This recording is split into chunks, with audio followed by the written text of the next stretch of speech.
आज आपको दिवाली के अगले ही दिन कष्ट इसलिए दिया है कि बिहार में हो रही एक अप्रत्याशित लोकतांत्रिक प्रक्रिया में एक अप्रत्याशित घटना जो घटित हो रही है वो आपको आपके संज्ञान में लाना चाहते हैं।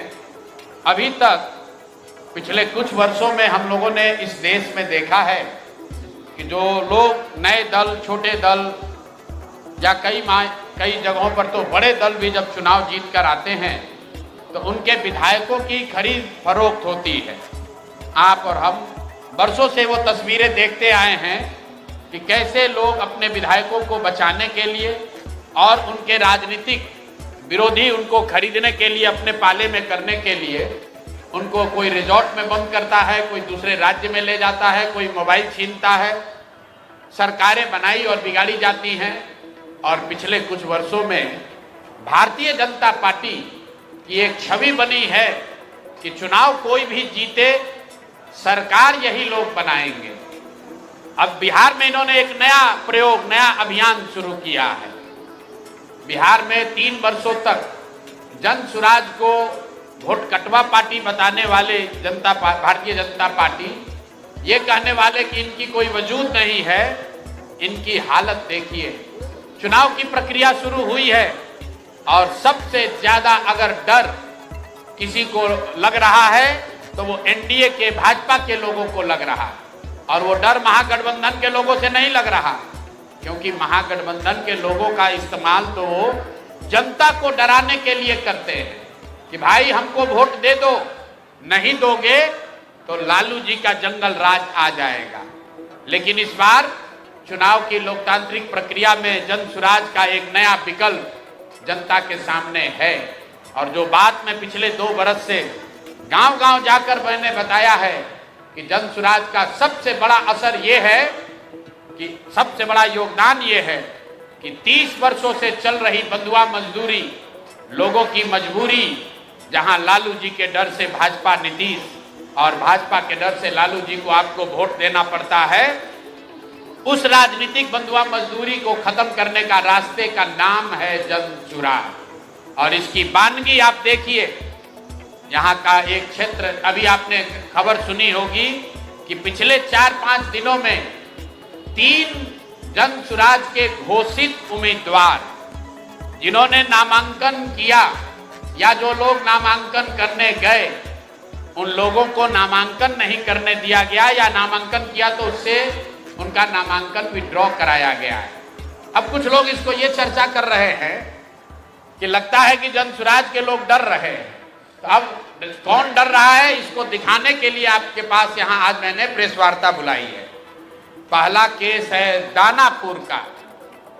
दानापुर में महागठबंधन की ओर से एक सज्जन जो चुनाव लड़ते हैं, उनकी छवि एक बड़े बाहुबली अपराधी प्रवृत्ति के नेता के तौर पर है, जो अभी जेल में है। और फिर भी वहां भाजपा जब लड़ती है तो इनके पास बताने के लिए कुछ नहीं है, सिर्फ ये डराते हैं कि भाई हमको वोट दे दो, नहीं तो जो सज्जन राजद से जीतते हैं वो आ जाएंगे, आपका जीना हराम कर देंगे। तो इस बार दानापुर की जनता ने ये तय किया था कि भैया उनसे डर के हम लोग भाजपा को वोट नहीं देना चाहते।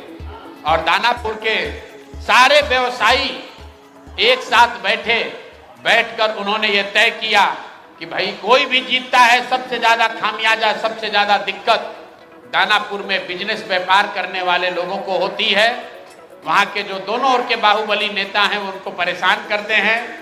तो वहां के लोग यहाँ आए, मेरे साथ उनकी 3 राउंड 4 राउंड बैठकें हुई और सब ने मिलकर अपने में से, आपस में से एक राजनीतिक व्यक्ति जो वहां पर व्यवसायी भी हैं, उनका नाम अखिलेश है, वैसे बोलचाल की भाषा में उनका नाम मुटुर शाह है। वो लोग आए और पूरे समाज ने मिलकर ये तय किया कि मुटुर शाह जी को भैया आप टिकट दीजिए। तो हम लोग इन रीतलाल यादव के डर से भाजपा को और भाजपा के डर से रीतलाल यादव को जो वोट देने की व्यवस्था बनी है, इससे हम लोग निकल सके। रीतलाल यादव जी को टिकट पार्टी ने दिया।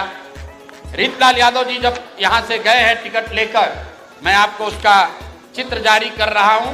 ये मुटुर शाह का, ये मुटुर शाह हैं जो मनोज भारती जी के हाथ से यहाँ से सिंबल लेकर गए, और ये साहब सिंबल लेकर तो गए लेकिन वहां पर निर्वाचन के ऑफिस तक नहीं पहुंच सके।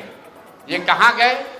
पूरे दिन तक मीडिया में अफवाह चलता रहा और भाजपा वाले ये बताते रहे कि रीतलाल यादव ने, उनके गुंडों ने, राजद के गुंडों ने जनसुराज के उम्मीदवार को बंधक बना लिया है। तो अब मैं आपको वो चित्र दिखा रहा हूं कि ये साहब उस दिन मुटुर शाह जी कहां थे। ये देखिए, ये हैं भारत के गृह मंत्री, ये भारत के गृह मंत्री हैं अमित शाह। अमित शाह जी हैं भारत के गृह मंत्री, और साथ में है धर्मेंद्र प्रधान जो भारत सरकार के मंत्री हैं और भाजपा के यहाँ चुनाव के अधिकारी हैं, प्रभारी हैं। देखिए आप लोग, आचार संहिता की बात होती है, वोटरों को डराने खरीदने पर आचार संहिता लागू है, लेकिन सामने का जो उम्मीदवार है उसको भारत के गृह मंत्री अपने साथ खड़ा किए हुए हैं, पूरे दिन बैठाए हुए हैं ताकि वो नामांकन भी ना कर सके। ये है भाजपा के चाल चरित्र चेहरा। ये देखिए भाजपा का चाल चरित्र चेहरा, और बता रहे हैं ट्विटर पर बैठ के कि जनसुराज के उम्मीदवार भाग रहे हैं। आप बताइए, कोई साधारण व्यवसायी जो राजनीति करता है उसको भारत के गृह मंत्री अगर बुलाकर अपने साथ बैठा ले तो उसके पास क्या विकल्प बचेगा? और कहां है चुनाव आयोग? एक वोटर को आप पैसा देते हुए, डराते हुए अगर दिख जाए तो आप पर इल्जाम लगता है कि आपने आचार संहिता का उल्लंघन किया। और यहाँ भारत के गृह मंत्री और केंद्र में भाजपा के मुख्य मंत्री धर्मेंद्र प्रधान खुलेआम जदयू जनसुराज के प्रत्याशी को अपने साथ, अपने साथियों के साथ, दल बल के साथ घेरे हुए हैं, और इस पर कोई प्रतिक्रिया नहीं है। चुनाव आयोग को अभी आपको ये जारी करने के बाद आधिकारिक तौर पर हम लोग चुनाव आयोग को हम लोग निवेदन करने जा रहे हैं कि देखिए कि हम जनसुराज के प्रत्याशियों के साथ क्या हो रहा है।